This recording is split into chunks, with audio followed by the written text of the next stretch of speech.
Happy Sunday, my YouTube compadres. It's Hitman23, and excited for it to be a 3-day weekend. I actually didn't even realize it was a 3-day weekend until Thursday night, and then I was like, wow, this is a Labor Day weekend, and it was like, bonus. So I'm really excited about that, to have a little extra day off tomorrow. So tonight I'm coming on to do a video, and you can see I'm trying this new little setting on my camera. I'm trying the cinematic video style, so my backdrop's a little blurry, but I guess, I don't know, I look a little more 3D in here, so we'll see how it translates to the video. So I hope everybody's had a great weekend so far. I am doing this video tonight on I'm starting to go through my my non-graded, what I call my top-loaded trophy cup cards. Last week I did a video on my graded trophy cup cards. I think I have 19 of them. It's not a set registry I'm actively working on. I might pick up a card here or there that is, falls into the set registry if I can find it at a good price, but it's not like something I really have to do. I mean, none of this is anything we have to do, but it's not my high list of priorities in terms of, set registries. I have other ones I'm working on that I'd rather try to complete first if I ever were to do that one anyway. So I'm just going to show you some top-loaded ones, and I'm going to show you the first 3 years. I'm going to do the 60, 61, and 62 trophy cup cards. And I had to actually start top-loading them because my binder's getting thicker and thicker with, the more modern stuff, and I don't want to... I prefer not to go to a 3-inch binder if I don't have to. So I think what I'm going to wind up doing is pulling at least all of the 60s out of the binder. I have a couple of Hall of Famers. I'll probably just put them in mags and just go from there. So then there's one bonus card at the end. Is a recent pickup I made for one of my set registries. So here we go. The first card is, and in 1960, Topps did the Trophy Cup cards in a true subset in terms that the numbering were all sequential numbered. Okay, they started with 316, which is the Willie McCovey card, and they went up all the way to card number 325. So sequentially 316 to 325. All right. After that, they did them randomly. They weren't in number order.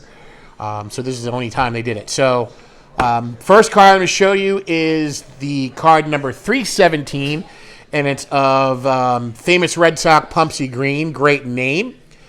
Pumpsy was the last African-American player to be integrated into MLB. The Red Sox were the last team to integrate, and he did in 1959. So they were 12 years late to the game. Pumpsy was definitely a very famous Red Sox, and I actually saw him at a show many years ago when I was living up in New Hampshire. He was probably in his 90s, and he was signing autographs. I didn't get an autograph, but I saw him in there, and he was talking to the fans and stuff. It was pretty cool to see. So Pumpsy Green, and then Jim Baxis. Okay, Jim Baxis of the Cleveland Indians. I'll give you a quick shot of the back of the cards. And, the backs of the cards all look the same. And then Philadelphia Philly Joe Cope? Don't know how you pronounce that one. But there it is. Pretty cool.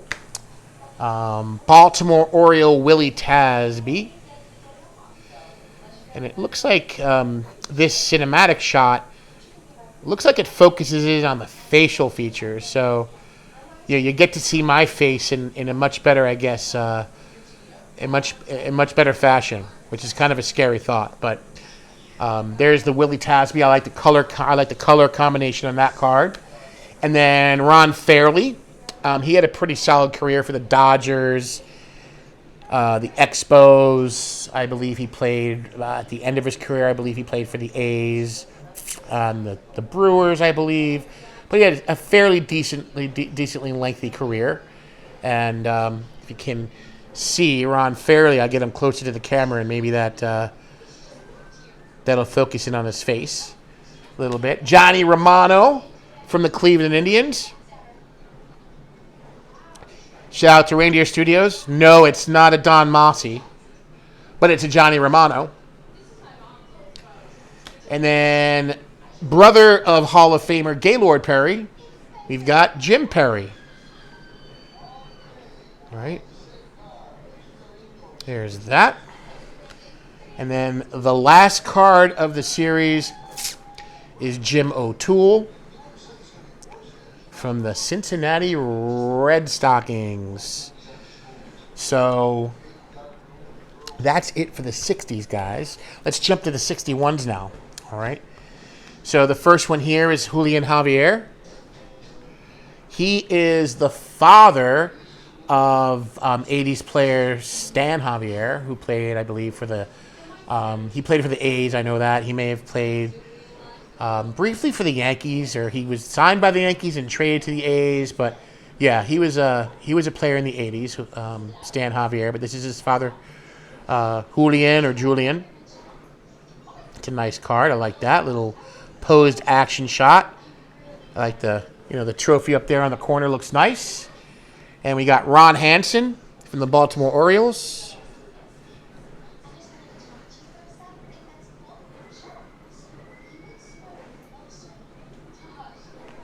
And we got very good player Tommy Davis of the Dodgers. He had a very solid career.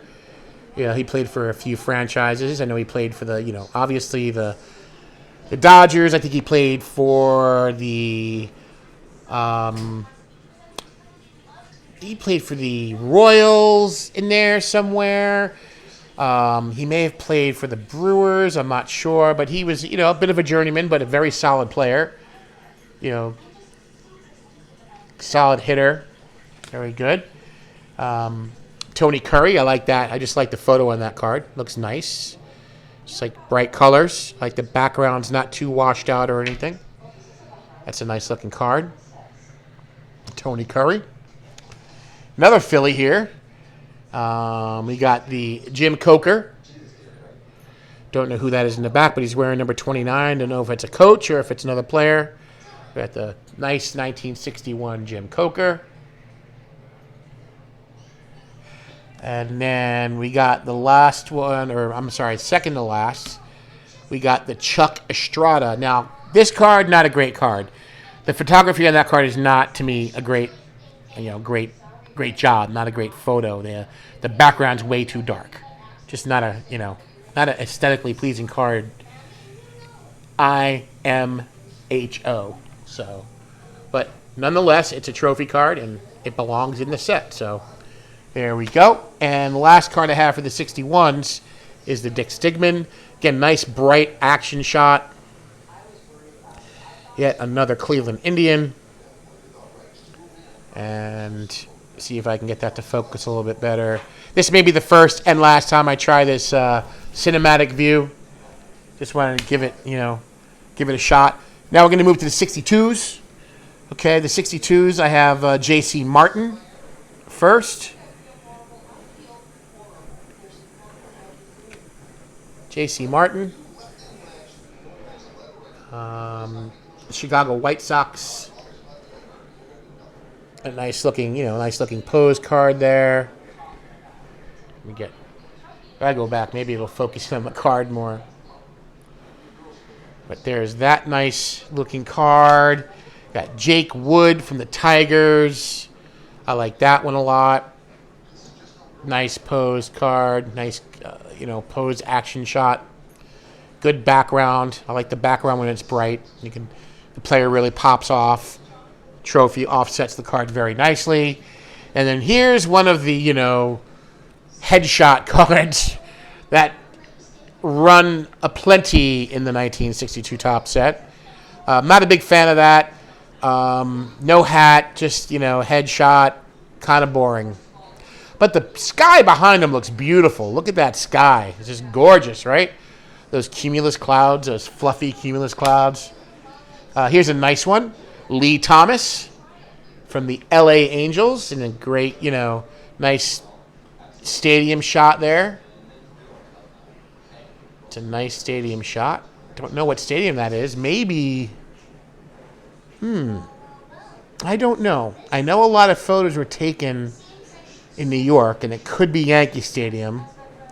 But I'm not 100% sure, and that's definitely before it was refurbished.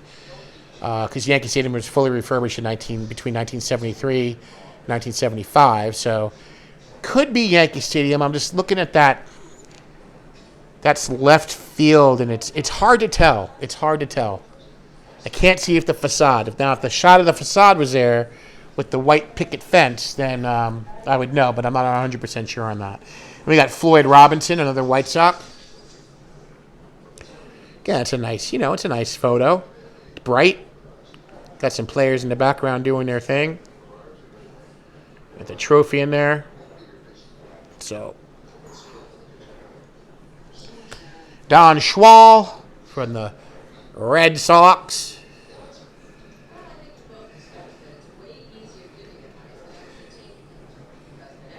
And last card, got Jack Curtis of the Cubs, lefty pitcher from the Cubs. So that's it for the first 3 years of the Topps All-Star Rookie Cup team. The next grouping I'll do will be the next 3 years. I'll do 63, 64, and 65. And then the last card tonight I'm going to show you is another pickup for the 1975 Topps All-Star PSA set registry. And it's none other than Hall of Famer Gaylord Perry. All right.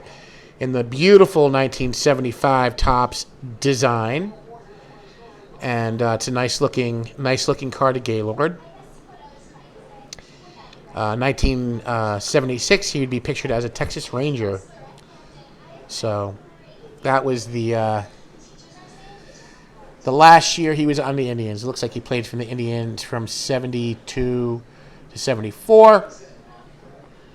So there it is, AL All-Star pitcher, Gaylord Perry, 1975 Topps. Again, gorgeous set. And I don't think I need to say much about the 75 Topps set that Dylan from Double D hasn't already said. So that's it, guys. That's it. That's all I got for you for tonight.